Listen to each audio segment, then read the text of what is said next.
Bonjour, au côté de moi cette semaine, on isole, puis on installe un nouveau plafond au chalet.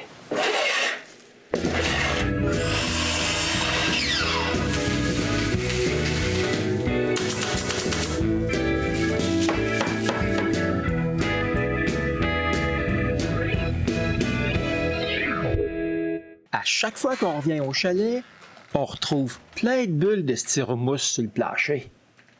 Ouais, elles viennent de notre isolation au plafond. J'imagine que c'est les maudites souris qui font ça. On retrouve aussi du bois qui est tombé du plafond.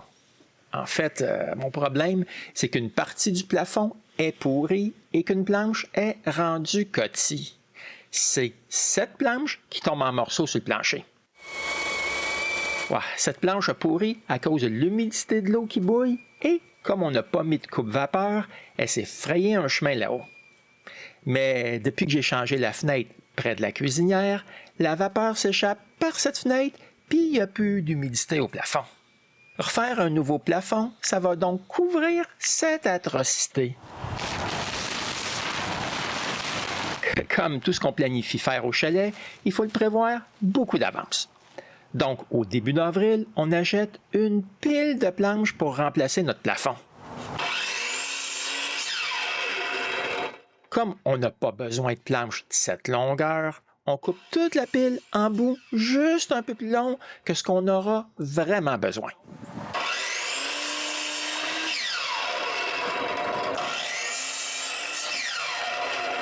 Voici la majorité de toutes les planches qui sont coupées. Ouais, mais par contre, il nous reste tout ça. Ça, c'est des planches avec beaucoup de défauts et aussi les bouts de certaines planches qui sont trop courtes. Comme on ne veut pas perdre tout ce bois-là, on le rentre dans l'atelier et je m'assure que chaque bout est coupé bien droit.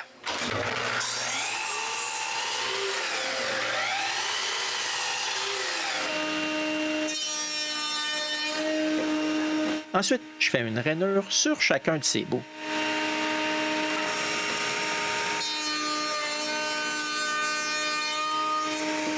Pour coller deux planches ensemble, il me faut des languettes. J'amincis donc des planches de l'épaisseur des languettes que j'aurai besoin et je m'en coupe.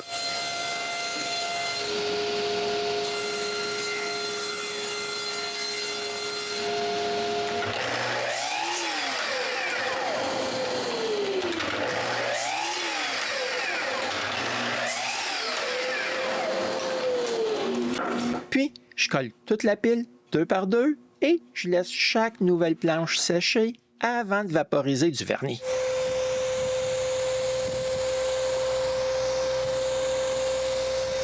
Avoir des planches déjà vernies nous sauvera pas mal de travail au chalet. Quand les planches sont vernies, je les dépose par terre dans mon stationnement. Je vaporise deux couches. Voici les planches de la première séance de vernissage. Il me reste encore toute cette pile à vernir. Pour la deuxième séance, René est à la maison et ça a été un peu plus vite. Voici le reste des planches qui sèchent. Ouais, comme vous pouvez voir, il y en a pas mal plus que la première fois. Vers le milieu de mai, on fait des paquets de planches pour que ce soit plus facile à manipuler et à emporter au chalet. En paquet comme ça, c'est bien plus pratique.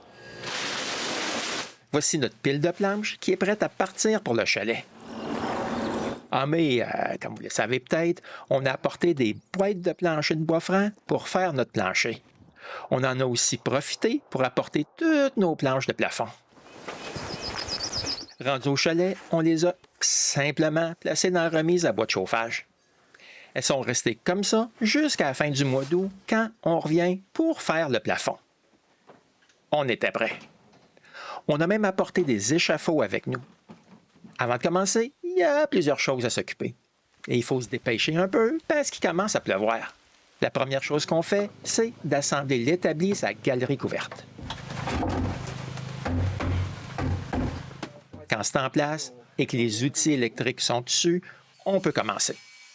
La première chose qu'on fait, c'est de couper des lisières de 2x4 pour se faire des espaceurs pour la nouvelle isolation.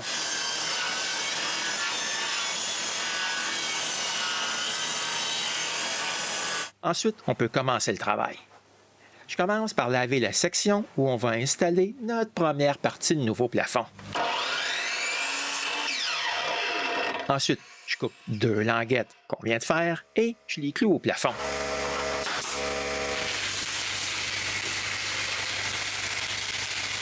Puis, c'est le temps de couper une section d'isolation qu'on broche ensuite en place au plafond. Ben ici, c'est bon, il y en a. Bon, cette isolation va aussi me servir de coupe-vapeur. J'en avais pas mis quand j'ai construit le chalet. Donc, chaque extrémité de l'isolation est scellée avec du duct tape. Maintenant, il n'y aurait plus d'air qui pourra s'échapper par le plafond. L'isolant que j'utilise a un côté réfléchissant de chaque côté. J'espère que ça aidera en hiver, mais je suis pas vraiment sûr. Après que l'isolant est en place, c'est le temps de clouer des planches.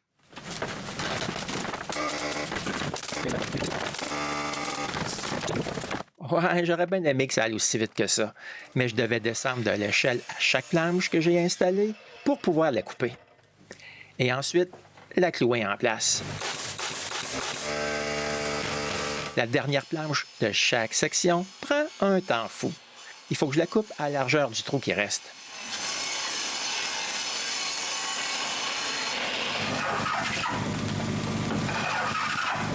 Ensuite, m'assurer que c'est bien droit. Mais quand je viens pour la mettre en place, je m'aperçois que c'est impossible de le faire à cause de l'embouffetage. Je suis forcé d'enlever la moitié de la rainure. Maintenant, avec une planche qui ressemble à ça, c'est possible de la clouer en place. Voici notre toute première section de plafond qui est terminée. Il en reste juste 17 autres à faire comme ça. Comme pour la première section, je commence par laver le plafond. Comme on avait fait pas mal de languettes d'avance, on a pu sauter une étape et simplement les clouer en place. Après avoir installé l'isolation, c'est reparti pour la pose de planche. Ouais, mais cette fois-ci, on a été un peu plus vite parce que je me suis aperçu que je pouvais couper 3 ou 4 planches en même temps. Ça m'a vraiment fait sauver du temps. Après 2 jours, on avait 4 sections de planches de poser. Mais pour continuer le reste, l'échelle était hors de question. On a dû déplacer plein de meubles et assembler un set d'échafaudage qu'on a apporté à l'intérieur. Ouais, mais pour utiliser notre échafaud, il nous faut des madriers. Ça tombe bien parce qu'on les avait déplacés sur le dessus de la pile quand on est venu la dernière fois au chalet. Mais c'est juste ici qu'on s'aperçoit que notre échafaud il est trop grand pour nos madriers. Les croix sont trop longues. Je prends donc des 2x4 et je perce un trou à chaque bout pour refaire d'autres croix. C'est juste quand j'essaye ça que je m'aperçois que ça ne fonctionne pas. Si un 2x4 est en place sur un côté, c'est impossible de l'insérer sur l'autre côté. Je perce donc 2 autres bouts de bois, mais bien plus minces cette fois-ci. Maintenant, ils sont assez flexibles pour pouvoir se barrer en place. Donc, avec ces nouveaux morceaux de croix, on peut réassembler notre échafaud. Par contre, il ne faut pas oublier les boulons qui retiennent les 2 croix en place.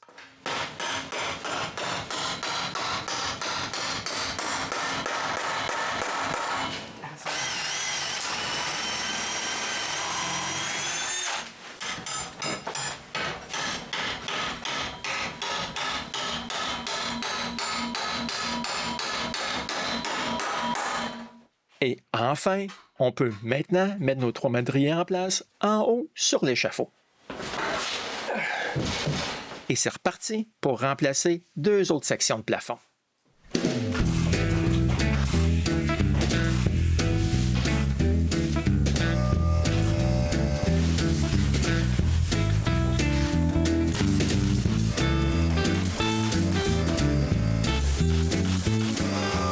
J'ai dû aussi faire une entaille entre 2 planches pour pouvoir y passer le fil de la lumière qui est au-dessus de la table de la cuisine. Et voilà, une autre section terminée. Et un autre. Mais l'autre côté est à faire aussi. En une seule journée, cette fois-ci, on a réussi à faire 4 sections. On a donc officiellement terminé plus que le tiers du plafond. Par contre, pour continuer, on a un léger problème. La cuisinière est d'un genre. Ah, mais comme c'est pas une cuisinière électrique, pour la déplacer plus loin, il faut sortir les outils.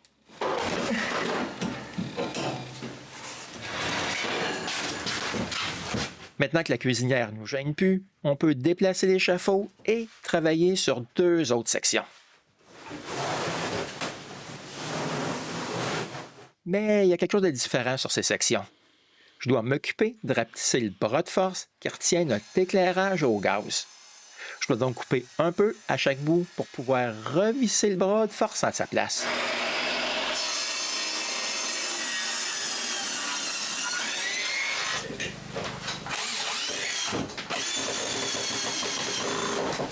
Après avoir déplacé l'échafaud, je peux remettre la cuisinière à sa place. Voici une autre section de 3 sections terminées. Il en reste 2 autres de l'autre côté pour pouvoir finir les 2 tiers du plafond. Évidemment, faire ces 2 sections est identique au reste.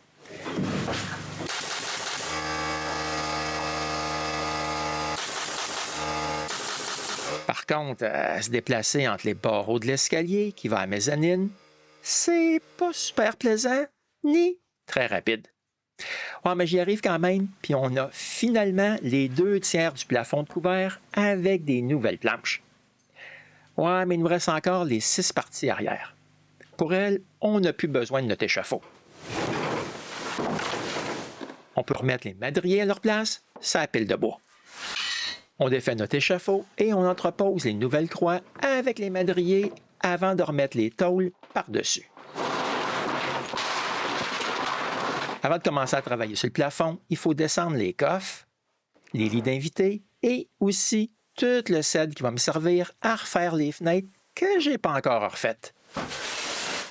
Comme vous pouvez voir, il n'y a pas juste en face de la porte qu'on retrouve des bulles de styromousse. Par contre, j'ai un problème. C'est tout ce qui me reste de duct tape. J'ai réussi à trouver un voisin qui en avait des restes. Disons que c'est mieux que rien. Mais je réalise qu'avec des baguettes de cette largeur, je suis forcé d'utiliser 2 largeurs de duct tape pour sceller l'isolation. En utilisant des baguettes moins larges, je pourrais sceller avec seulement 1 largeur de ruban. On recoupe donc nos baguettes moins larges.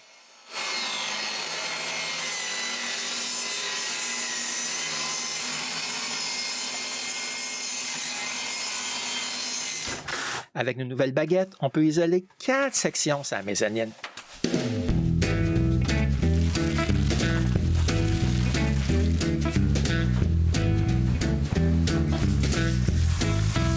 Par contre, on a quand même manqué de duct tape, puis on a dû finir avec du duct tape. Tout ce qui reste à faire, c'est de clouer les planches.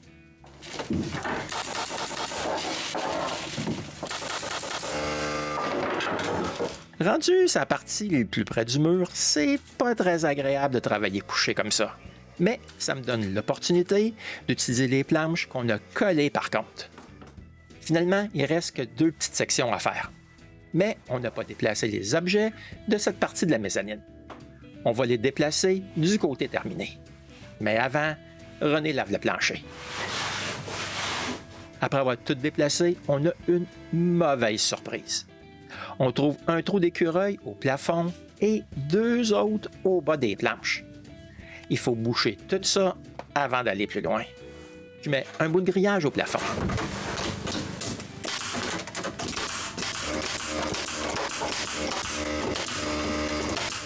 Les 2 autres trous sont remplis de laine d'acier avant que je les bouche aussi avec un bout de grillage. Quand ça c'est fait, on peut s'occuper de l'isolation. La première chose à faire, c'est de coller 2 bouts ensemble parce qu'il nous reste plus assez d'isolant à pleine largeur. Voici la toute dernière section à couvrir. Disons que Renée était pas mal heureuse de laver le plancher quand tout le plafond était terminé. Une chose qu'on peut dire, c'est que cette année, on a pas mal fait de travaux au chalet. Avec le plafond et le nouveau plancher, on a pas mal changé le look intérieur.